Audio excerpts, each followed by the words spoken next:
Welcome back viewers. हमें join किया Nasir bag Chughtai साहब ने, सीनियर सहाफ़ी हैं और मुल्की मामलात हों हर तरह के उन पे बड़ी गहरी गिरफ्त रखते हैं। नासिर बेग चुगताई साहब अस्सलाम वालेकुम। ठीक ठाक। अच्छा, अल्लाह का फजल। ये बताइएगा नासिर साहब, हुकूमत ने फैसला किया है कि जो सेक्टर्स बंद थे वो अब खोलने जा रहे हैं। NCC का इजलास भी हुआ जिसमें बहुत खुशाइंद है कि तमाम जो अहम स्टेक होल्डर्स हैं वज़ीर आला भी मौजूद थे। मैं आपसे जानना चाहूँगा, एक अच्छा फैसला है कि अब दोबारा से मैरिज हॉल्स हों, हमारे जिम्स हों, हमारे ग्राउंड हों, दोबारा से आबाद होंगे, रेस्टोरेंट्स हैं, होटल्स हैं, आपकी क्या राय इस हवाले से? देखिए, मैं समझता हूँ गवर्नमेंट ने फैसला किया है, सब सोच समझ के किया होगा, इनपुट आई होगी, उस पर गौर हुआ होगा, सूबों ने बात की होगी। लेकिन मेरा अपना जो ओपिनियन है थोड़ा सा मैं डिफर करता हूँ जी, कि हमें 15 दिन और देने चाहिए थे। क्योंकि अभी देखें बकरीद के रिजल्ट आपके सामने आने हैं, तो बकरीद पे जो हुआ है, फिर मुहर्रम आशूरा आ रहा है, माशाल्लाह आशूरा के 10 दिन होंगे। वो अल्लाह करे सब खैरियत से गुजर जाए और जो फैसला है वो सही साबित हो। और ज़ाहिर शहर की रौनकें, हमारे शहरों की रौनकें बहाल तो होनी है। कोरोना को हम कब तक अपने साथ लेके चलेंगे, लेकिन हमें थोड़ा एहतियात भी करना होगी। और मैं एक बात मैं नहीं समझता कि हमारे अवाम, हमारे लोग, मैं खुद SOPs की पाबंदी करते हैं, हमने पाबंदी नहीं की SOPs की, जिसके से खास के मसाइल पैदा हुए। अगर अब भी नहीं करेंगे हम, अब जब खोल रहे हैं तो फिर और मसले पैदा होंगे। अगर हम बसों को ओवर क्राउडेड कर देंगे, अगर हम रेस्टोरेंट्स को हाफ ऑफ द स्टैंड चलाएंगे तो फिर मसले पैदा होंगे और खतरनाक हो जाएगा। ठीक, लेकिन आपने सही कहा। लेकिन नासिर साहब, अब पूरी दुनिया में भी ये ट्रेंड है कि खोला जा रहा है। आपने बिल्कुल सही कहा कि ज़रा सी बदएहतियाती से दोबारा ये फैल भी सकता है। और आपने खुद भी देखा कि ये कोरोना वायरस जहां कहा जाता है कि लोग अपने घरों में रहें, महदूद रहें, समाजी फासला रखें, वहीं इसने गुर्बत में भी बड़ा इजाफा किया है और लोग तो ग्रेट डिप्रेशन की बात करते हैं। तो इस हवाले से आप समझते हैं कि इस चीज़ को भी बलूज़ खातिर रखना पड़ता है गवर्नमेंट ऑफ द डे को? देखिए, कोरोना तो आपके साथ रहेगा अनुवर साहब, कोरोना आपको छोड़ नहीं रहा, ये आप पर आशिक हो गया है। ठीक है, तो जब तक वैक्सीन नहीं आएगी इसके साथ रहना पड़ेगा। ठीक है, तो इसके लिए नासिर भाई मेरे साथ ही रहेगा। डॉक्टर मोईद यूसुफ साहब ने भी हमें ज्वाइन किया है, वज़ीर आज़म के मामले खुसूसी बराए कौमी सलामती। डॉक्टर साहब अस्सलाम वालेकुम। जी वालेकुम सलाम। जी डॉक्टर साहब बहुत शुक्रिया। ये मुझे बताइएगा कि आज NCC ने फैसला किया, नासिर बेग चुगताई साहब से हम गुफ्तगू कर रहे थे, आप समझते हैं कि ठीक फैसला है क्योंकि आप वज़ीर आज़म की कोर टीम का हिस्सा रहे हैं और हैं भी इन ऑर्डर टू कन्फ्रंट कोविड-19? Your take sir. देखिए, आपने खुद ही जवाब दे दिया है। मैं अगर टीम का हिस्सा हूँ, NCC में मौजूद था, तो मेरा तो जाहिर बात है ख्याल है। कुछ ये कहते हैं कि अगर जैसे एक राय आई थी कि ईद उल अज़हा के अभी इम्पैक्ट आना है, फिर आशूरा भी आ रहा है, तो अगर 15 दिन बाद ये फैसला कर लिया जाता तो उसके देखिए, उसमें मैं आपको बताता हूँ, बात ये है कि ये जो अभी ईद हुई है उसमें साफ वाजे है कि उस तरह की गहमा गहमी भी नहीं हुई और जो हमारी हिदायत थी काफी हद तक फॉलो हुई है। ये बात दुरुस्त है कि वो डेली बेसिस पे डेटा आएगा तो वो नजर आना शुरू हो जाएगा। लेकिन जो हमारे एक्सपर्ट्स हैं उनके मुताबिक डिजीज स्प्रेड अब इतना कम अल्लाह का फजल है हुआ है पिछले 1 माह में कि ये फैसला हम कर सकते थे। उसमें भी आपने देखा है कि 2 ऐसे सेक्टर्स हैं, एक एजुकेशन का और दूसरा ये जो शादी घर है, मैरिज हॉल्स, इनको हमने अभी डिले किया है और इसी वजह से किया है कि वहां पे रिस्क जो है वो हाई है।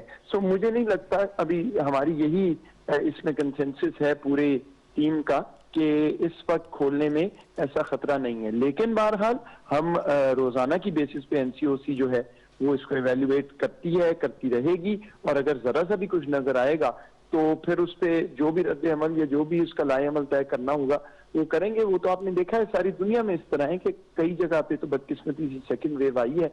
हमें नहीं लगता, इंशाल्लाह अल्लाह ताला रहम करेगा, हम पे इस तरह का नहीं हो पाएगा। लेकिन बहरहाल इसकी विजिलेंस तो उसी तरह। ठीक, डॉक्टर साहब मैं चलते चलते आपसे जरूर पूछूंगा क्योंकि कल 5 अगस्त था और हम लोगों ने इसको यौम इस्तेसाल के तौर पे मनाया और कश्मीरी डायस्पोरा भी शामिल था। चूंकि आप वज़ीर आज़म के मामले खुसूसी बराए कौमी सलामती, आज पार्लियामेंट ने मुश्तरका करारदाद भी पास की है। आपसे मैं जानना चाहूँगा, ज़ाहिर बात है आपका खारजी मुल्क के वाले से बड़ा एक्सपीरियंस है, नॉलेज है, इसका इम्पैक्ट पड़ेगा? बहुत से लोग सवाल करते हैं कि सिंबलिज्म है, पॉलिटिकल मैप भी हमने अप्रूव किया है, इसका सब्सटेंशियल इम्पैक्ट आएगा या सिर्फ सिंबॉलिक इम्पैक्ट रहेगा?